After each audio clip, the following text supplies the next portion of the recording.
Welcome to my channel. If you are a lover of white sand, crystal clear water, nature and tranquility, this video is for you. Today we take you to discover one of the most beautiful and least contaminated island of the Tuscan Archipelago, the island of Pianosa. This small strip of land, it has an area of only like 10 square kilometers, is about an hour's ferry ride from San Vincenzo and can mostly be visited on day trips. The island is protected nature park and has only one bathing beach, Cala Giovanna. Don't let this put you off. However, there are plenty of other activities you can do. Watch this video to find out how to get there and what to do in a day. We are sure you will return more than once. Before virtually guiding you to the discovery of this hidden paradise, we think it's appropriate to leave you with a few historical notes. Pianosa has been inhabited since prehistoric times, and remains of a number of settlements and artifacts have been found along its shores, which indicate that the island was on the trade routes that crossed the Tyrrhenian Sea in the second millennium before centuries. The Romans called it Planasia Flat, and between 6 and 7 after decade.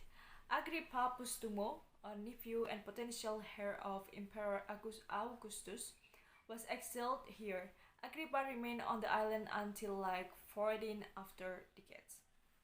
When he was executed, the island still preserved several vestiges from that period. In that 16th centuries, the island was the target of multiple Turkish raids and lost many of its treasures. In 1814, the island was visited by Napoleon, who was in exile on Elba. At the time, it was he who initiated the construction of Fort Teglia on the island promontory. And in 1856, the Pianosa prison was established, first an agricultural colony, then a maximum security penitentiary, and then for the imprisonment of terrorists and mafiosi. On the occasion, all the inhabitants of the island were evacuated and it was made inaccessible from the outside. Over time, the activities of Pianosa prison were reduced until its final closure in 2011. But what to do in this island?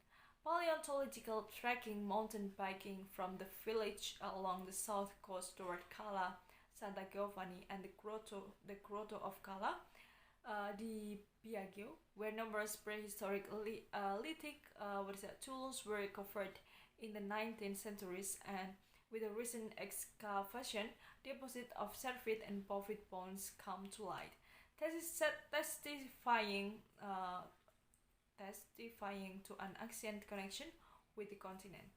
Archaeological trekking, mountain biking are one of the richest areas on recent excavation that have uncovered important archaeological evidence. You reach the Belvedere, the highest point on the island, from which you can admire the surrounding landscape. First is Kaya, our seat on top, mountain biking, discovering the east coast of the island, starting from the beach of Cala Giovanna, an extraordinary opportunity to navigate the waters of the marine protected area, approaching the island's spectacular coastline and cliffs. The next is mountain bike on flat roads and paths to the marshes branches of at the northern end of the island for a view of the beautiful Porto Romano Bay, then along the cliffs of the west coast and at the penal colony branches. Guided tour by carriage, a slow and gentle way to discover the natural beauty and charm of the island. The excursion allows you to visit the branches of the former prison, the Orti di Pianosa, with a few stops to admire the extraordinary panorama. And then the next is snorkeling at Cala de Turci. Fins, mask, and snorkel to observe the marine flora and fauna along the stretch of coastline designed by the park for this activity. The highlight. What about the highlight?